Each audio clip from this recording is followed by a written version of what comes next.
Just Cause, the subject of this review podcast. And as I promised, I was going to be doing some more video game reviews. Just Cause 2, though, specifically in this case. And before I get into the game, I might be a little winded as I go through this one, because I've just recorded 2 other videos before this, so I've been talking for a while. So please forgive me. But Just Cause 2. Just Cause 2 is pretty much the perfect... I don't know what else to play. I just feel like blowing something up. So I'm going to play Just Cause 2. It really is that perfect. Really sandbox. I'm not in the mood for anything in particular. So I want to pick up this one and play. And it's perfect for that. And that's what people love about Just Cause. It is that type of game. Now, of course, I'm making this review very long time after it came out. So I'm going to assume most people watching this have probably played it. But if you haven't, this is certainly one to get. I wound up picking this up real cheap on a Steam sale. So yes, I am playing the PC version of the game. So, I don't know how it works on Xbox Live, or if there even is a Mac version. No, not Xbox Live, but on Xbox, and I think there was a PS3 version as well. So keep that in mind. This is the PC version I'm talking about. It's very fun. It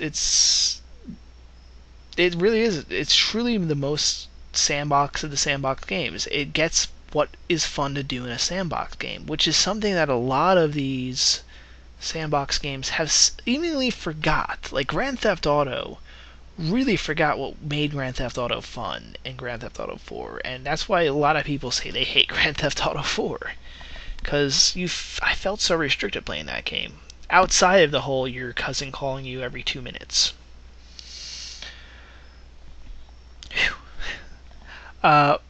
This game, though, and its predecessor, both know you want to play stuff. Here's a world, a massive world. I mean, Panau, the made-up country that we are in this time around, is, I think, let's see, I can look up on the Wikipedia real quick.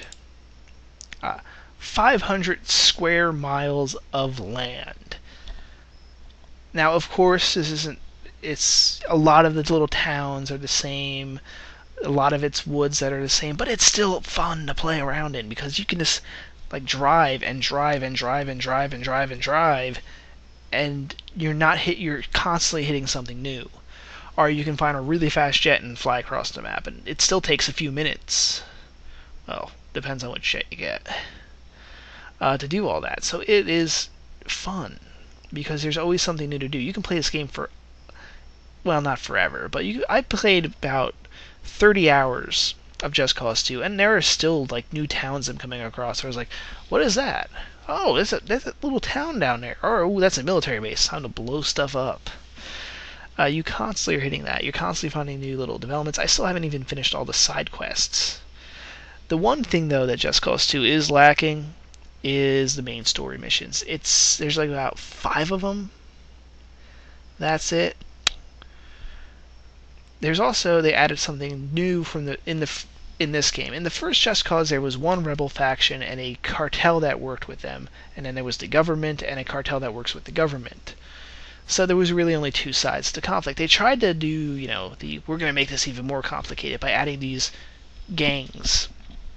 You got the Roaches, the Reapers, and the Ular Boys, which, are basically your gangsters, your communist rebels, and your ethnic rebels, who are both kind of bastards, and most of them are not really believing in their own philosophy, or they're being manipulated by other groups. The only ones that really seem to know what exactly they are the Roaches, the gangsters, who they know they're gangsters, they're there to make some money, and they're the only ones that seem to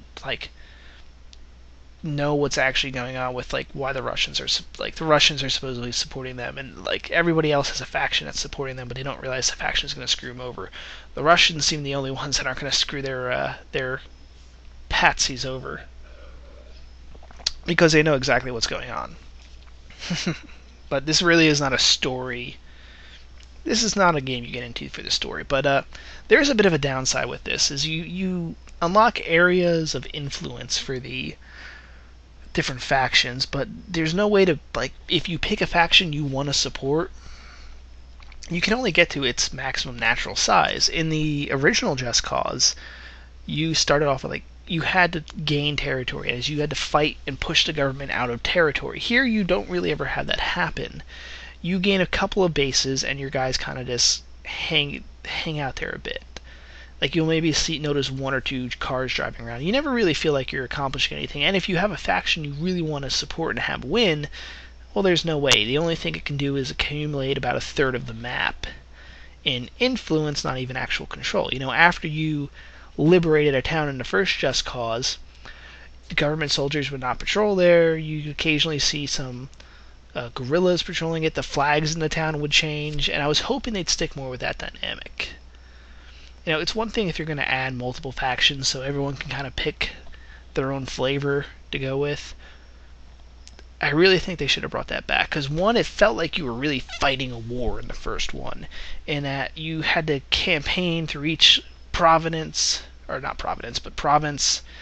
take out the military base in the region, control the towns, and then your forces control that town. And I was hoping they would go more with that, because one of the problems actually I didn't like about the first game, which they somewhat rectify in this one, was after you took over a town, like after you took over a military base, it just became abandoned. Nothing was there. I mean, the vehicles that you could pick up and station that were always spawned there remained, but there's no activity. Those remained dead. I kind of wanted them to, after you take over like a base or a military base, like you'd go back there and whatever faction you took over for would be like there patrolling, walking around. You'd see more activity from the various factions when you took over territory. Like their people would, like, it shouldn't be that hard, because you just tell the computer, how you spawn government troops? Well, now you spawn rebel troops in this area. They give you the player more of a sense that you're taking over territory. Here, when you get like a region unlocked for the faction, there's like a couple of guys that hang out at the center of the base and a couple of guys that hang out at the gates of the base. So they at least added something, but you want to kind of just go in there and see like guys walking around. Make it feel like you've actually taken this place over and it's now being actively used.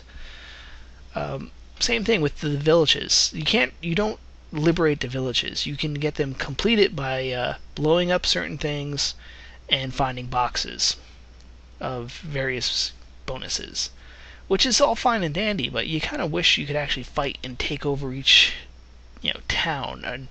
And they could have even done this. It could have had even more fun by maybe having an achievement in there where you purposely can, after you beat the government down and take over, you can fight for the various factions and pay some money and they'll bribe you. You can bribe them back down to neutrality, and through that there could be like an achievement where you, through each faction, push everyone back to its one main base providence, switch sides, and do that to every single one.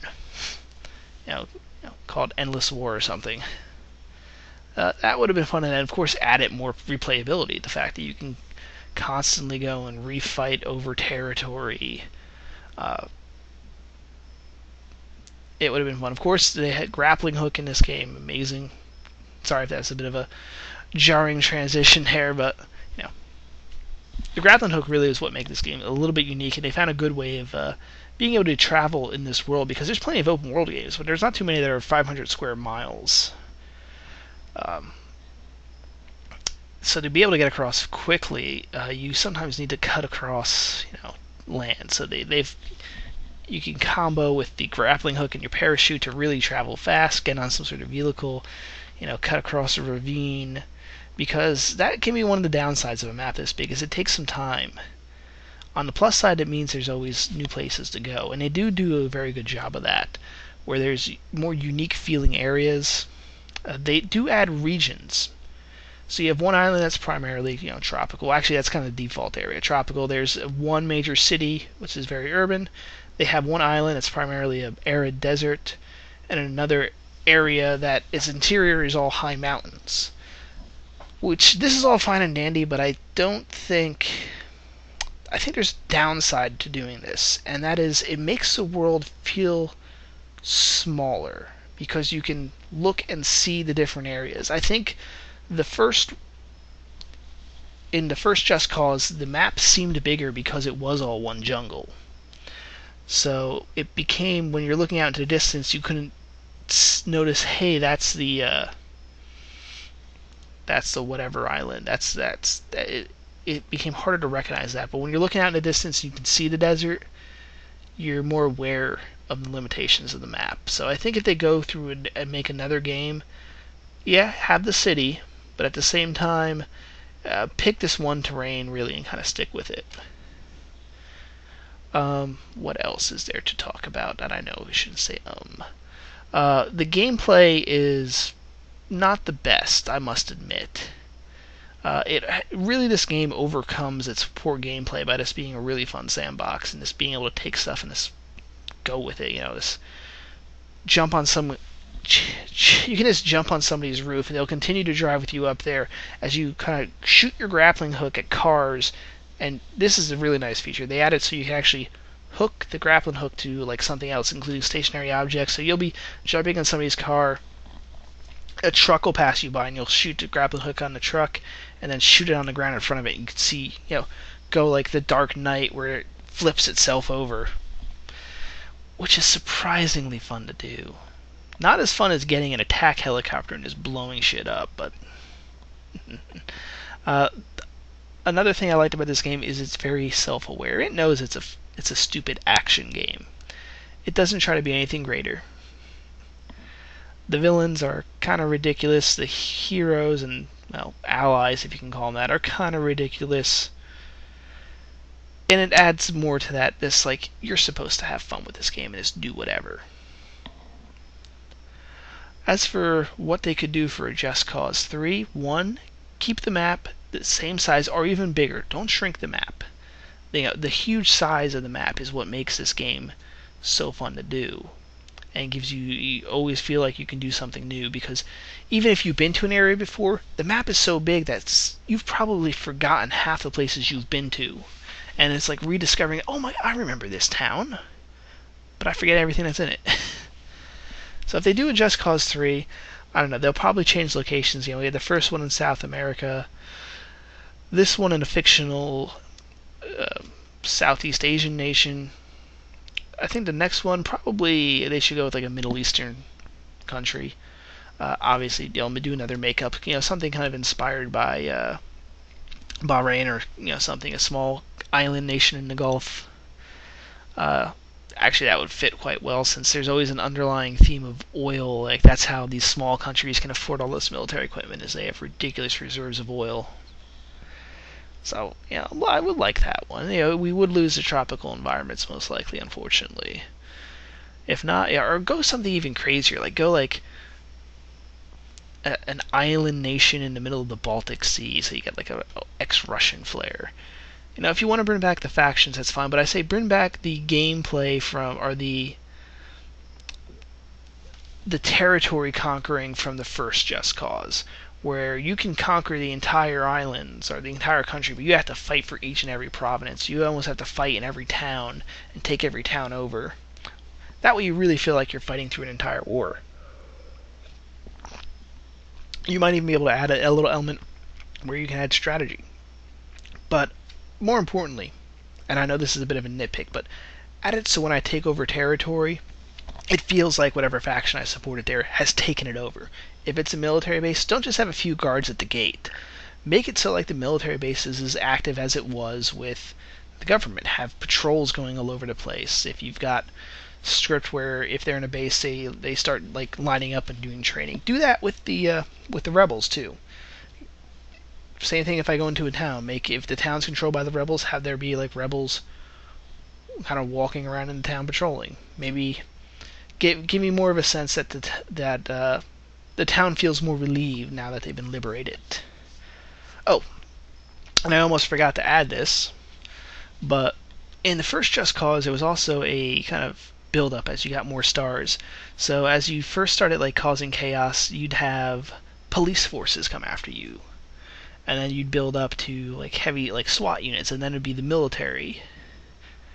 And then they even started sending out the special mercenaries. There really wasn't as much of that. You started off with there's two types of government troops, regulars and then elites, which after the first mission or two, it's always a mix of the two. Half of them are elites, half of them are regulars, which maybe by the end of the game it's 2/3 are elites, so they don't even feel elite anymore. But that's like it. It's only those two type of troops. Like if even in the first game, there was okay, there are in the last couple of missions. There's like a special forces guys that are wearing slightly different uniforms, and there's like the ninjas that show up in 2 missions, and that's it. Like maybe on 1 or 2 side quests, there's like some sort of thugs or something you have to fight, but that's it. In the first game, you had like the local cops, and you had what looked like some sort of like more federal cops, national police. There was the SWAT teams that showed up.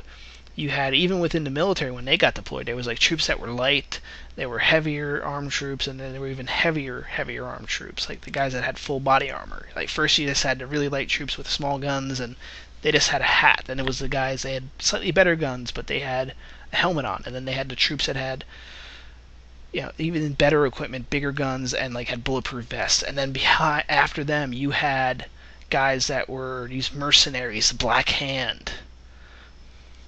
We didn't have that in this game. It kind of means there's not as much enemy variety. So, I would like for them to bring that back a bit. It makes the world seem bigger. Or, you know what, I'm just thinking there.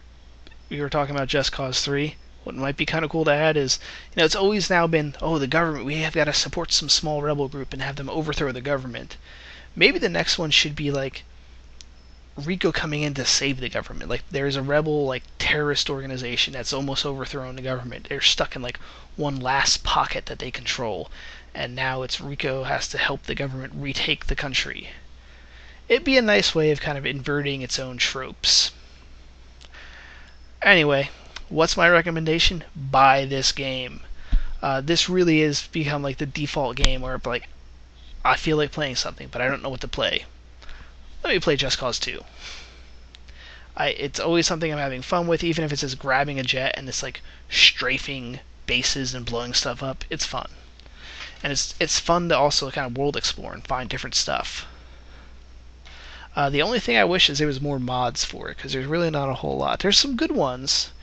There's some that add your grappling hook to like 2 kilometers, so you can shoot almost anything with it. And then there's a few skin changes. They're okay, but I really wish there was more mods. I know they're working on a multiplayer mod, but unfortunately this one never really, I guess, took off in the mod community. It'd be like that one of those games that everyone mods, which is unfortunate, because I would love for there to be like some sort of Dragon Ball Z mod where somebody made it where you Goku, you can fly around, you can shoot the Kamehamehas. That would have been fun. If someone's out there looking for an idea to mod something, that's what you should do. Well, signing off for now, guys. There are, of course, other games to play, and I'm sure I'm going to come up with some other much delayed games that I'm reviewing well after they've been released. Sayonara.